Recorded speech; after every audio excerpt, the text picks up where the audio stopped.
All right, welcome everybody to another edition of Dan's Grand Valley Layout. This is not going to be an update edition. This is going to be building the two-stall engine house by Walthers edition. We're going to go ahead and get that going. So what I've got is I'm out in my shop actually, and wanted to show you how I prep and how I start working on a kit. So this is plain newsprint that I bought when I was actually building the kit and I ran out of newspapers. I got this on Amazon, and it's just plain sheets of newsprint. And since I had some left over, what I do is I go ahead and tape it up here in this corner between my cabinet and on the bench there, and it makes a perfect place for me to shoot the plastic pieces with the spray paint. So first thing we're gonna do, first step, I'm gonna tape that up over here. You've seen it before. I cover the tools in the background. And then up here in the cupboard, I've got all my different spray paints up there on top. So we're gonna go ahead and get those down, and we'll go through the pieces in the kit. This says it's molded in 6 colors here, so we'll pick out 6 colors that we want everything to be. You know, I'm thinking a brick color, of course, and if we want this to be green, or maybe we want it something else, a gray or something for the roof. I'm envisioning when we're weathering it, some rust maybe coming down, or, you know, stuff like this. They've got it pretty heavily weathered. The crane is a different color that comes with this kit. So okay, we're gonna get that going there and get the paints all set up, and then we'll go from there. Okay, I've got all my paints down anyway, the ones that I would even potentially think about using, and I've got them separated by colors, and they're just regular spray paint. You don't have to use paint for plastic.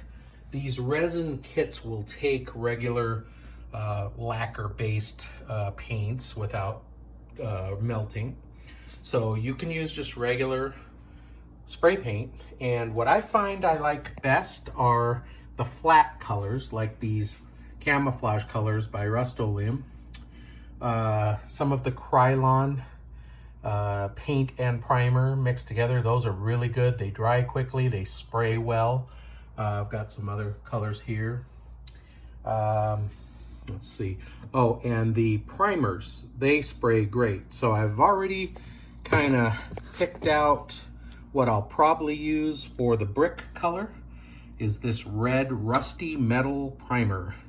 That'll be a good one for that brick, because let's take a look at the picture here.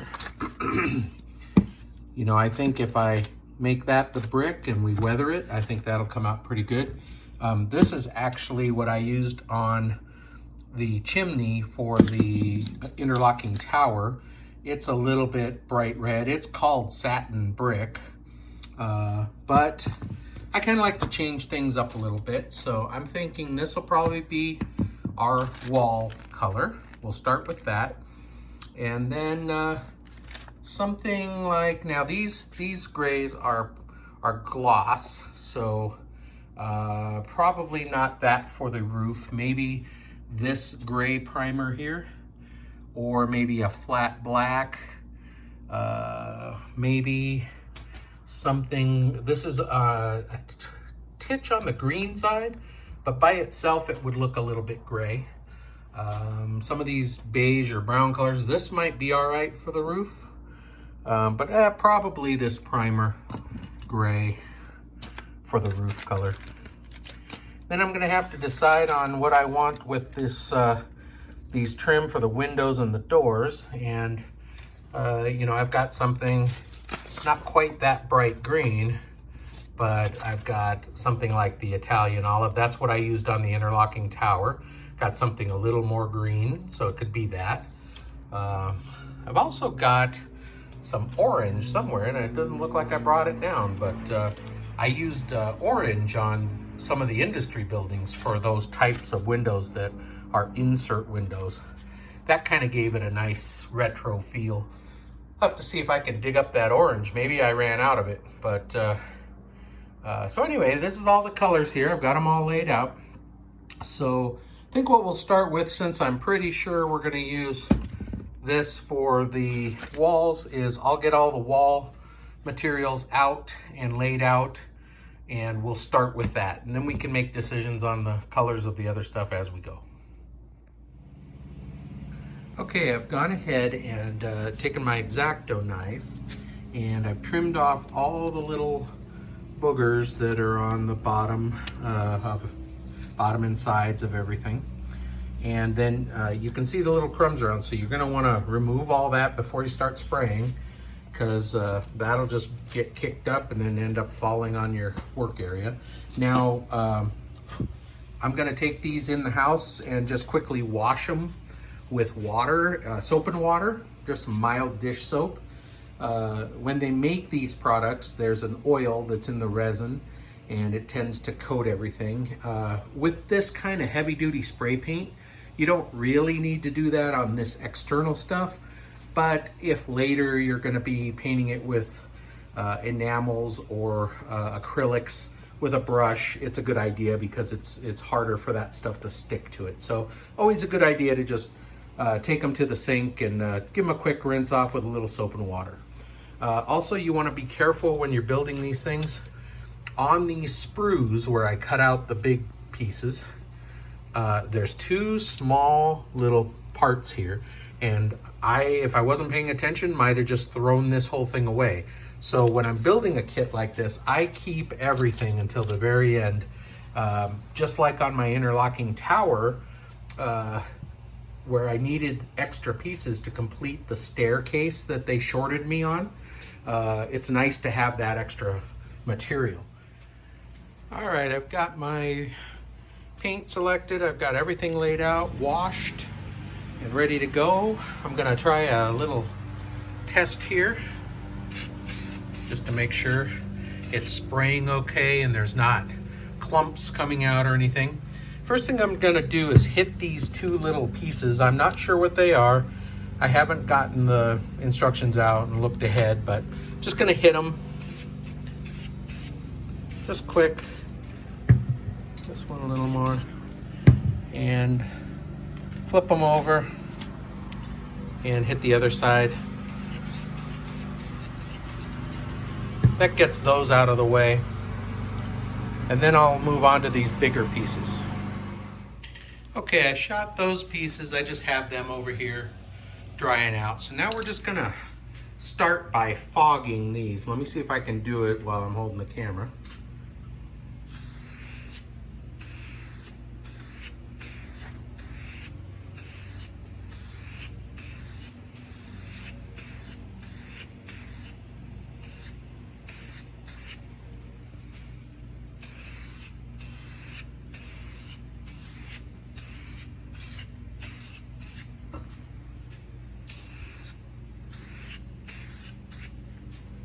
Make sure you get the edges. These edges like this here, I don't know if you can see it, but there's an ear there. Those are actually going to be where they glue in, so it's not too important to get those. You're going to have to scrape the paint off anyway to put the solvent on, but a couple little bit more up here. Now this is this Rust-Oleum primer. It dries really quickly, and you don't need a whole lot to cover, so I'm just kind of fogging it on. And that's about all I'm going to do for right now. I'm going to let it sit, and then what I'll do, as soon as it's dry enough for me to touch, I'll just grab them and flip them around, and I'll do the other side. That way it gets inside coverage on all the door openings, window openings, and everything. So let's we'll let that dry about 10-15 minutes. It's a summer day. It's probably 80 degrees in my shop right now, so we'll let those dry for about 10 minutes. I've got my little fan going just to circulate the air, and I actually closed my garage door right now because my neighbor's mowing his lawn, but as soon as I'm done with this segment, I'll open it, get some oxygen going through here, some airflow. Okay, it's been a little while. We're gonna go ahead Turn them around. They're dry to the touch now. So I'm going to turn them all around. And another thing I just want to make sure and do, see, you can see here, it didn't cover too well there. So that's why we're turning around. We're going to do the other side. Just want to be sure you look in the box and make sure there's no other pieces that need to be this color. Now's the time to take a look.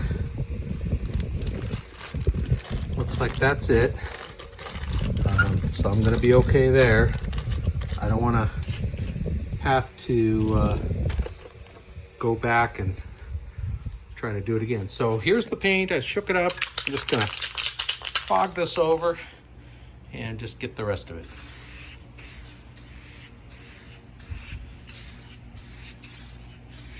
Just to get a nice consistent coat. I was actually thinking right before I did this that it actually kind of gave it an aged look. So if you were going for a more aged look, like it's been around a long time, that little bit of detail would go a long way. But I went ahead and just shot it now, so we can do whatever weathering we're going to do later on.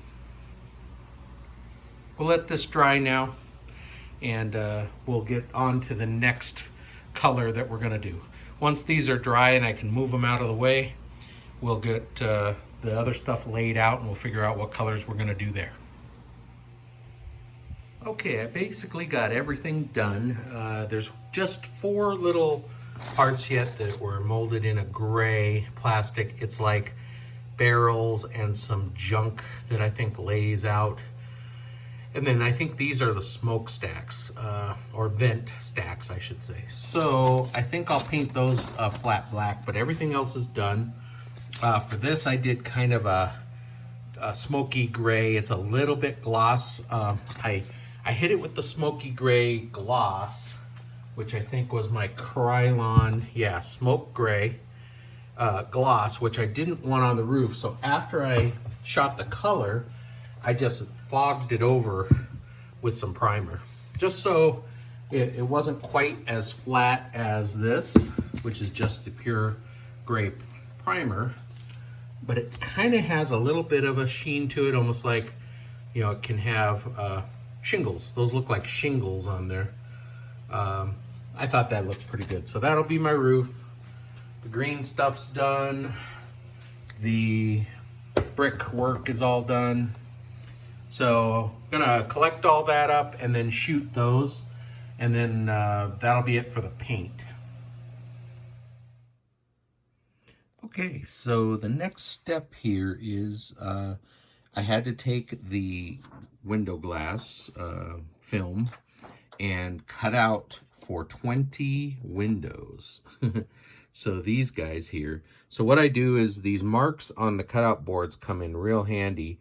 You just kind of line it up on there and see. So it's 3 lines, just a little bit less than 3 lines. You put your film, line it up on the 3 lines, take a straight edge, and then line it up, like I said, just a little bit less. And then you just go ahead and use the X-Acto and cut them out. So that's what I did, and I've got a pile of them here.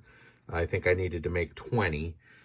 So I've already glued one in place there, and you can see the dots where I touched the solvent to the plastic. So let's do one here, and I'll show you how we do it.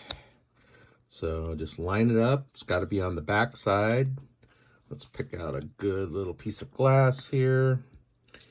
And sorry for the shaky camera. Let me get my solvent. And I'm just going to touch some dots. 1, 2, 3. 1, 2, 3.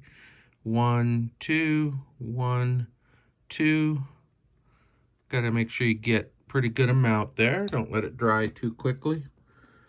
Then I'm just going to lay this plastic right on it. So it's going to tack everywhere that the solvent is. And notice I was very careful not to get it in the part that you're going to see. And that's it. That's all there is to it. So now, well, I got to make sure I get it straight here. Oh, I touched it too soon and it came off. All right, we're gonna do that one again. All right, so we just take a little bit of the solvent. We want to get a pretty good amount, but not too much. And we're just gonna touch in a couple of places.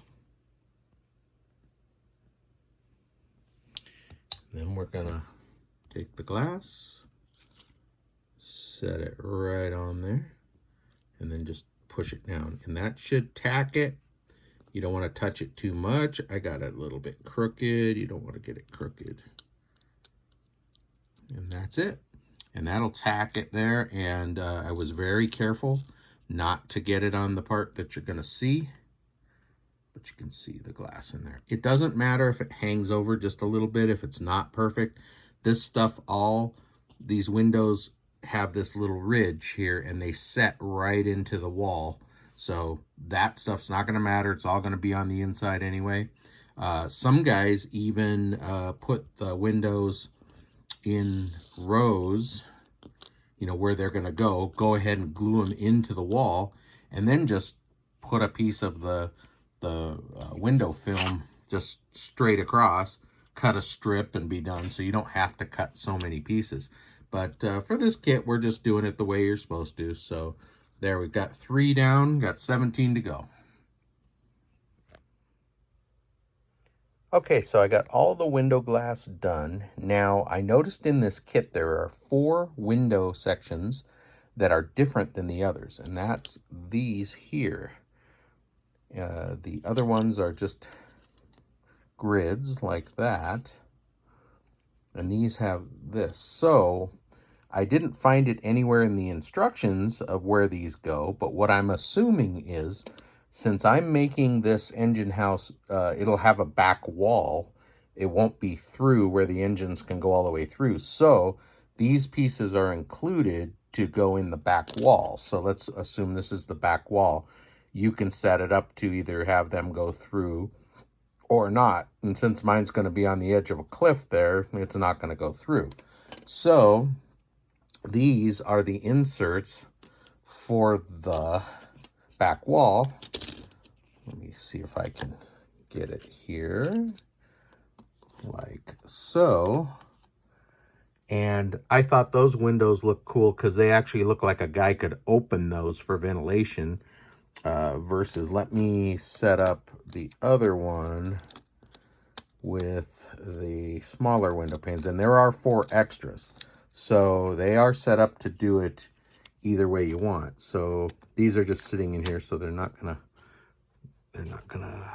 look too good, but that's kind of what you get with the other windows. Now those are all going to be on the sides of the building, so I'm kind of liking these guys here for the back wall. So that's what we're going to go with. All right, at this point I've got the windows pretty much glued in. You know, just set them in the openings, glue around the edges. And right now I'm working on these inserts for the back wall. This one is set in here. So what I did was took my X-Acto knife and just scraped along this edge, scrape the paint off all around so that that solvent can get in there and make a bond. So now this one's set in. It's all the way down. It's seated. It's all the way up in the opening. So I am gonna just run some glue or solvent right along there, right along each side, top and bottom, along the edge here. And what I find is that's enough to tack it, and then as you start moving the model pieces around like these, if something's loose, you'll know it, and then you can go back and add a little more glue, but just enough to keep everything where it needs to be. So I'm going to keep assembling, and we'll go from there. All right, I've got the wall section, so I've got you know, 2 wall sections joined right in the middle with an overlapping shiplap kind of a ear thing.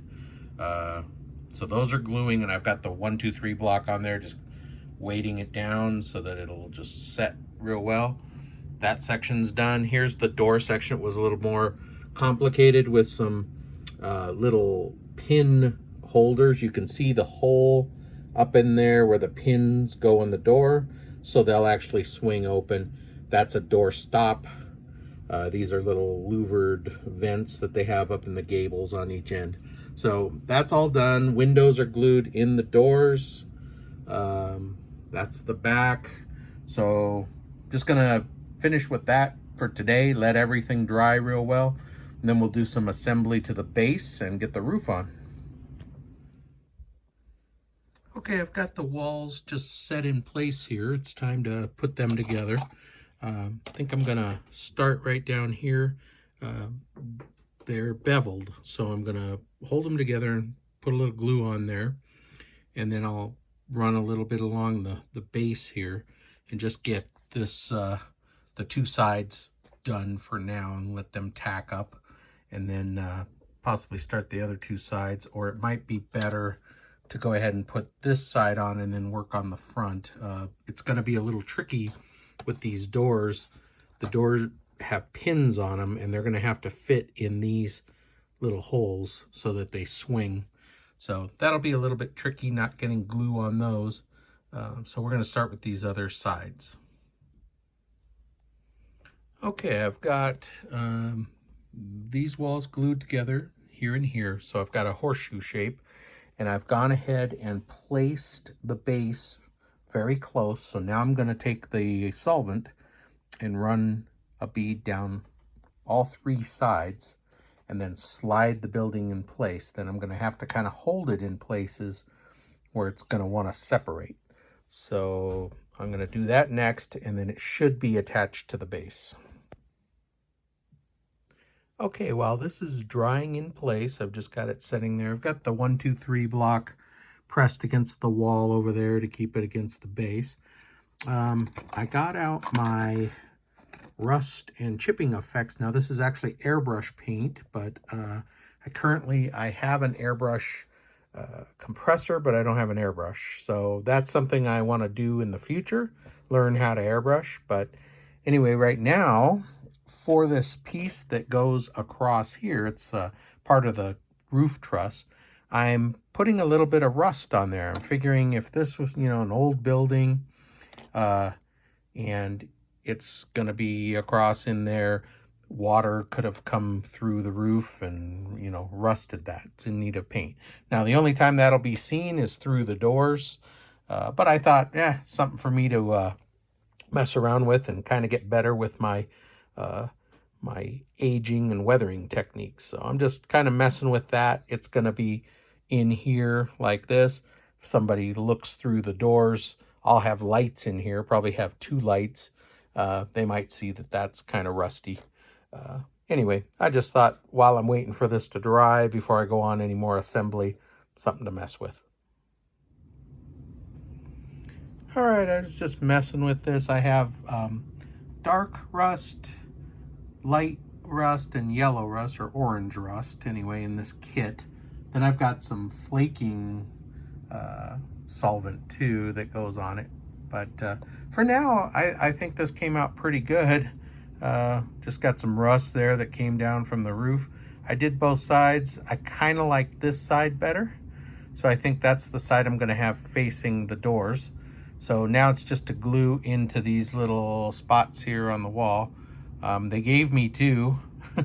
So I guess I'll do the one closest to the door, or maybe this one. I'm not sure. I'm just going to glue it in place, and then I think I'm just going to let this all dry for a while. Okay, I just finished sort of just tacking up the sides, gluing it to the base, making sure that the doors swing open. I've got a 1, 2, 3 block up against that little pillar right there. Just trying to keep it up against the base, pushing down in those corners. And I'm just going to walk away and let that dry for now. This side over here, everything seems pretty good. Once it's all dry and tacked, I'll go along and hit it again with more solvent but I think it's looking good for now. Well, I've got the walls glued together. I've got the center roof support in, and I've got it kind of sitting here in the layout. So the doors are swinging. I can tell I'm going to have to raise it up just a little bit to clear the tracks because it's hitting the tracks just a little bit. So I'll do that when I actually set it in place. I'll have it sit on something, just raise it up a little. Or I could actually trim the bottom of the doors just a little bit, and that might be what I do. But that's all just kind of drying and setting up. And over here on the bench, I've got the roof drying. I built the bottom part, well actually it's the top part, down there, this gable part. I built that first, and then I set the roof on it. I glued one side and I clamped it, let it set overnight, and now I've just glued this side on. I'm letting gravity, because it's got a beveled edge, sort of letting gravity just hold it down. It's pushing that beveled edge up, and I hit it with the Plastruct right along there, and of course on the gable part before I set it on there. So I'm just leaving it alone, and we're gonna go ahead and just let that dry, and I'll check it out tomorrow, and hopefully that'll be good to go.